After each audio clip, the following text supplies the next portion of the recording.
Hi అండి. సంతోష్కి బీరపొట్టు వడలని చెప్పలేదండి. వాడి ఎక్స్ప్రెషన్ ఎలా ఉంటుందో చూద్దామండి ఇప్పుడు.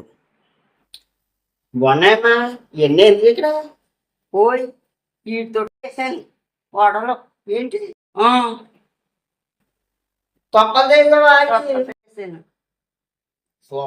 బీరకాయ తొక్కలు వేస్ట్ చేయకుండా బీరకాయ తొక్కలు వాళ్ళు వేసాను. ఇది కూడా వాడేస్తాను రా. Okay, super.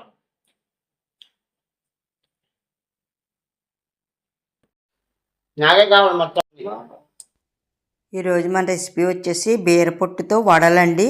చాలా అద్భుతంగా ఉంటాయి. బీరపొట్టు బీరకాయల నుంచి వేరు చేసిన తర్వాత శుభ్రంగా కడుక్కొని ఒక మిక్సీ జార్లో వేసుకుని 4 పచ్చిమిరపకాయలు, చిన్న అల్లం ముక్క వేసుకోవాలండి. అలాగే డెలివరీ అయినప్పుడు అనారోగ్యం వచ్చినప్పుడు ఫస్ట్ పచ్చిమి పెట్టేది బీరకాయతోటే కదండి. అంటే బీరకాయలో ఇమ్యూనిటీ పవర్ ఎక్కువగా ఉందట. అలాగే గాయాలను కూడా మాన్పిస్తుందటండి ఈ బీరకాయలో ఉన్న గుణం. ఒక అర స్పూన్ జీలకర్ర, ఒక పావు గ్లాస్ వాటర్ పోసుకొని మిక్సీ పట్టేసుకోవాలండి. ఇదిగో పట్టేసుకున్నానండి. మిక్సీ మెత్తగా పట్టుకోవాలన్నమాట మిక్సీ. ఇప్పుడు ఒక బౌల్లోకి తీసేసుకొని మిక్సీ పట్టుకున్న బీరపొట్టుని, ఒక కప్పు శనగపిండిని తీసుకున్నానండి. అలాగే ఒక పావు కప్పు బియ్యం పిండిని తీసుకుంటున్నాను. ఈ మిక్సీ పట్టుకున్న బీరపొట్టులోకి వేసేసుకుని ఒక అర స్పూన్ పసుపు, తగినంత సాల్టు వేసుకోవాలండి.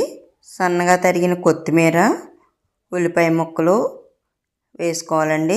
ఇప్పుడు వీటిని కలుపుకోవాలన్నమాట అండి. బీరపొట్టు మిక్సీ వేసుకున్నాం కదా, అందులో ఉన్న వాటరే సరిపోతుందండి. ఈ బీరపొట్టు, వరిపిండి, తర్వాత శనగపిండి కలుపుకోవడానికి ఆ పేస్ట్లో ఉన్న వాటరే సరిపోతుంది. వేరే ఏమీ వాటర్ వేయని అవసరం లేదు.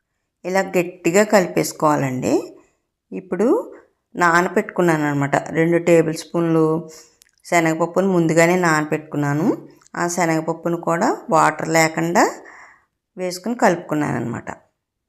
చిన్న చిన్న ముద్దలుగా చేసుకుని స్టవ్ మీద ఆయిల్ పెట్టుకుని, ఆయిల్ వేడెక్కిన తర్వాత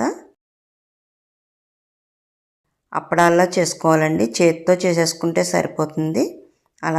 ఇలాగా ఒత్తుకుంటే సరిపోతుందండి.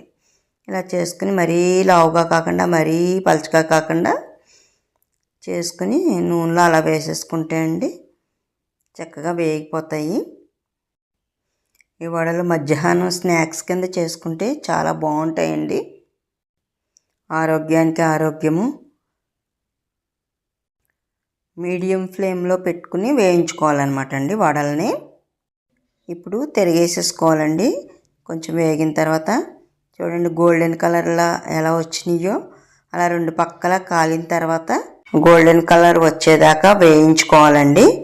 అదిగో వేగిపోయినాయి చూడండి, చాలా కలర్ఫుల్గా భలే ఉన్నాయి కదండి. ఇప్పుడు తీసేసుకోవటమేనండి.